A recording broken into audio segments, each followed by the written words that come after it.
Kabi-kabilaan ng makikitang nagtitinda ng kandila sa loob at labas ng Manawag Church.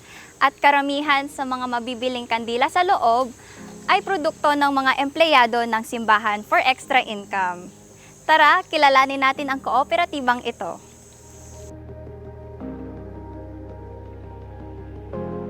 Ang Sulmemco o Shrine of Our Lady of Manawag Employees Multi-Purpose Cooperative ay binubuo ng 136 and counting na present at retired employees ng simbahan. Kasama natin ngayon si Ate Ming at magpapaturo tayong magdikit ng label sa mga kandila. So before natin siya dikitan, kailangan siguraduhin tuyo na siya, hindi na po siya mainit, tapos talagang perfect na yung shape nung kandila para hindi siya matunaw. Ayan, idadampi natin yung dalawang gilid ng label dito sa mainit na wax. Ayan, tsaka natin siya ididikit dito.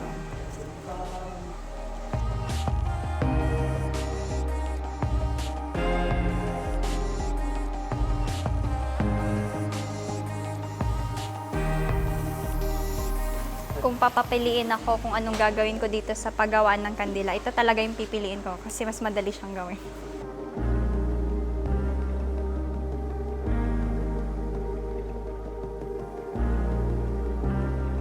Ilang beses po dapat i-dip ito, Kuya Pa? Apat. Oh. Tsaka po ulit magpapalit ng ibang set po. Mga ilang dip po, Kuya, bago mabuo yung size na i-achieve? Depende na kung ilan yung... Pag malamig yung panahon, madali lang puluman. Pag mainit, matagal.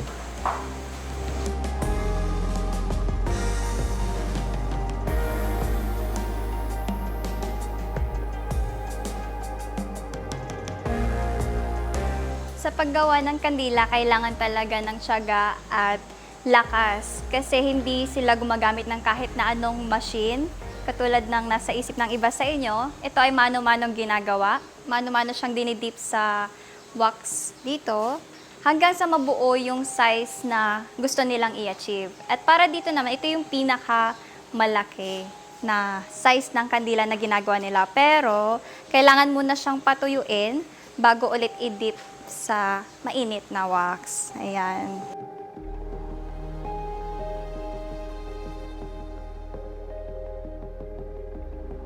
Nag-start po siya nung 2010.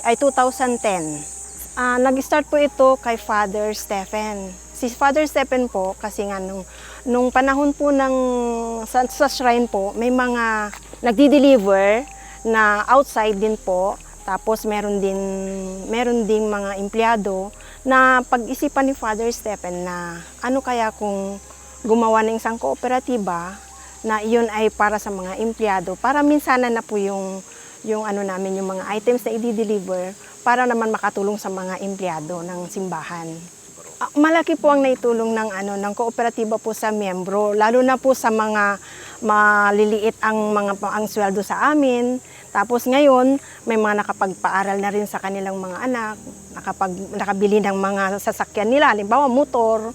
Tapos sa mga gusto nilang mga negosyo nila, ganun po yung mga nakatulong sa amin. Ako po sa mga anak ko po, nakatulong po itong kooperatiba sa pagpapaaral sa anak ko rin po. Isa pa po yun kasi sa liit din po ng sweldo po namin, kahit paano po nakatulong po ang Sulmemco na nakadagdag po para sa income po namin bilang mga empleyado. Masaya po kasi lalo na po yung mga bisita pag bumibili sila ng produkto namin, tapos nakikita namin yung produkto namin, yun ang naitinitirik nila.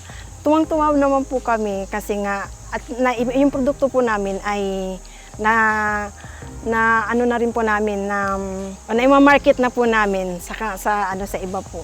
Sa ngayon po, kung pwede po, i-market pa mo namin ito sa labas kung pwede po. Dahil po sa pagiging tanyag ng Minor Basilica of Our Lady of the Rosary of Manawag, lumabas ang pagiging talentado ng mga Manawagenyo. Halimbawa na lamang po dito ang paggawa ng pamaypay gamit ang bamboo, ang mga handicraft, Ganoon din ang mga kandila at iba pang mga produkto na ibinebenta sa paligid ng simbahan at sa iba't ibang barangay sa bayan ng Manawag. Nakakatulong ito sa ekonomiya ng bayan ng Manawag dahil sa dami ng mga bisita, pilgrims at deboto ay nagugustuhan po nilang bumili ng aming mga produkto na gawang Manawag. In terms naman po sa employment, ang mga trabahador po sa iba't ibang establishments po na yon ay galing po mismo dito sa bayan ng Manawag. Halimbawa, yung paggawan po ng handicraft sa Barangay Pugaro na Angel's Handicraft, lahat po ng kanyang mga empleyado ay taga doon din po sa barangay po na yon. Ang lokal na pamahalaan ng Manawag ay sumusuporta sa lahat ng mga businessmen po dito sa Manawag. Ang pagsasaayos ng mga business establishments po dito sa aming bayan ay nakakatulong upang sa ganun ay marami pa po ang bumisita sa mahal naming bayan ng Manawag. Nakakatuwang isipin na sa susunod ninyong pagbili ng kandila ay nakatulong na rin kayo sa iyong kapwa.